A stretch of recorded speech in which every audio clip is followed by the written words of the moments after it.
Kumusta po kayo? Bago po ang lahat, first things first.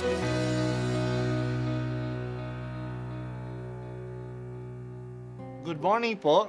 Sinisimulan po natin ngayon ang first things first. At dito po, tinatalakay natin sa unang bahagi ng umaga natin ay ang first readings na binabasa po sa banal na misa.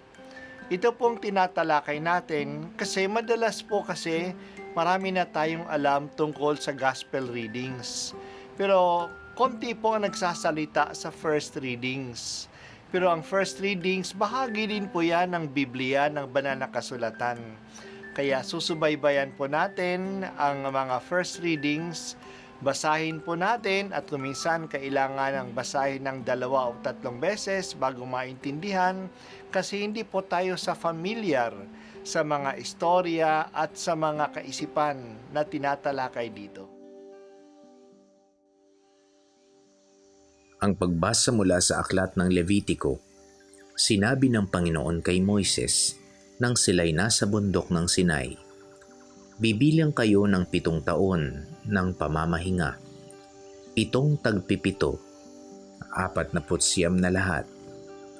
Pagkalipas nito, sa 10 araw ng 7 buwan, araw ng pagtubos, hihipa ng malakas ang mga trumpeta sa buong lupain.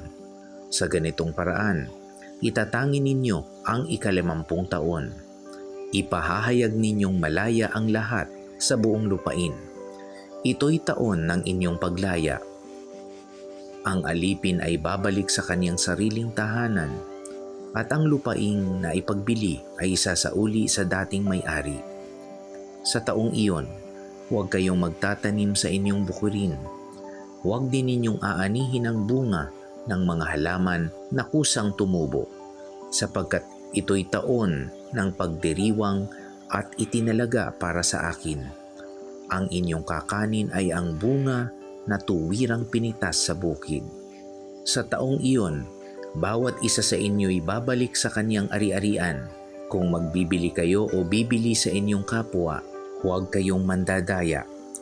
Magbabayad kayo ayon sa dami ng taon mula sa huling taon ng paglaya, at magbibili naman ayon sa dami ng taon ng pamumunga bago dumating ang sunod na taon ng paglaya. Pagdami ng taong natitira pa, mataas ang halaga. Kung iilang taon na ang natitira, mas maliit ang halaga sapagkat ang batayan ay ang dami ng pag-aani. Maging tapat kayo sa isa't isa at matakot sa akin. Ako ang Panginoon, ang inyong Diyos." Ang salita ng Diyos. Salamat sa Diyos.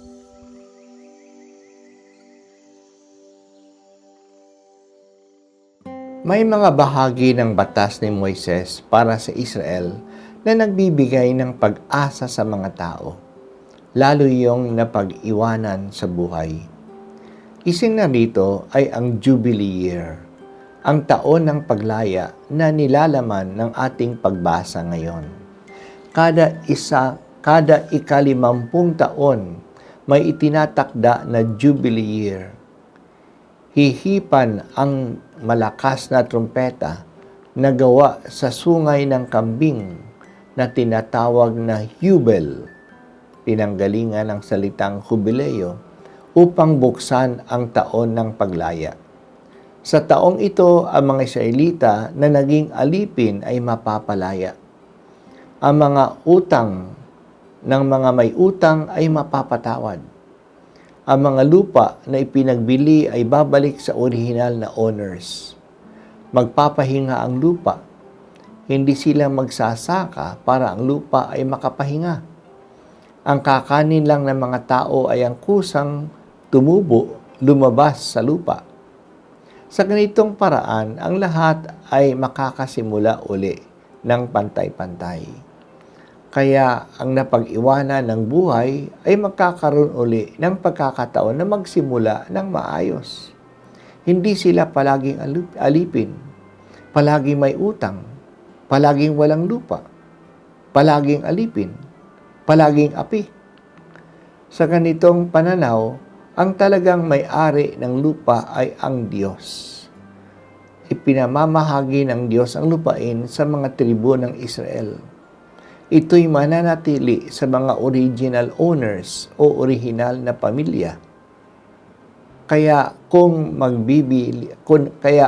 magbilihan sila ng lupa, ang tunay binibili ay hindi ang lupa kundi ang gamit ng lupa. Kung matagal pa ang Jubilee Year, mataas ang presyo ng lupa kasi ito'y mapapakinabangan pa ng maraming beses. Kung malapit na ang Jubilee Year o taon ng paglaya, mura na lang ang lupa kasi kaunti na lang ang panahon ng pag-aani. Kaunti na lang ang panahon ng paggamit dito. Sa taon ng paglaya, babalik uli ang lupa sa original na may-ari. Ang ganitong batas ng Jubilee ay isang paraan upang ang lahat ay mabigyan ng pagkakataon na makapagsimula uli. It is a social justice mechanism in their society. Maganda naman ang ganitong pananaw kasi talaga namang hindi ang tao ang may-ari ng lupa at ng anumang bagay.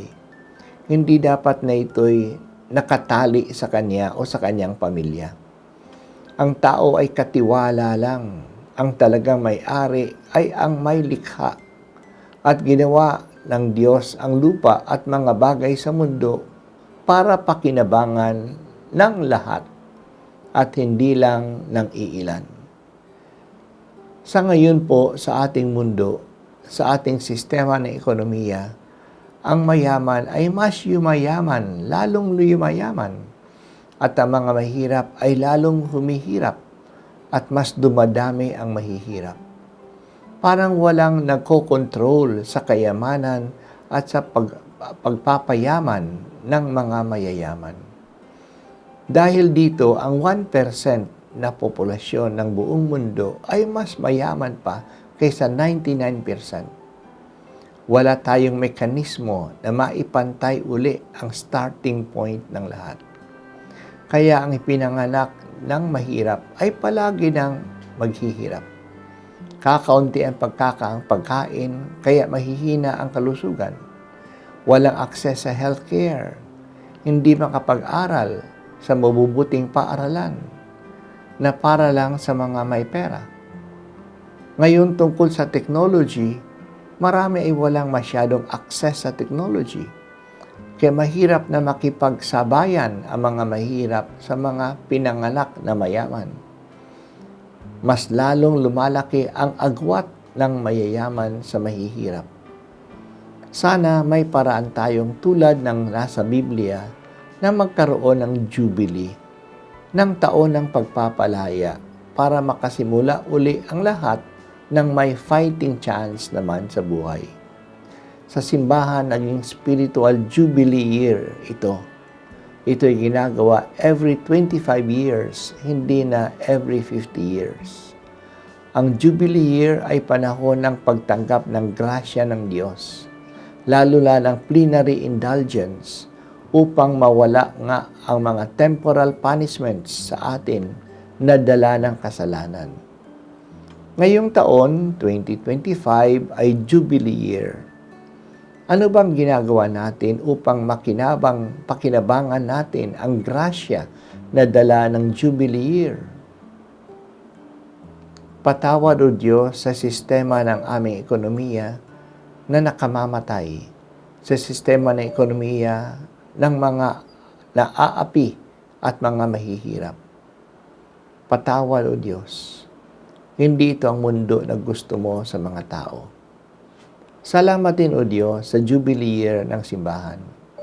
Tulungan po ninyo kami na makiisa sa pagdalaw sa mga Jubilee churches, magsisi sa kasalanan, magkomunyon at magdasal para sa Santo Papa upang matanggap namin ang plenary indulgence.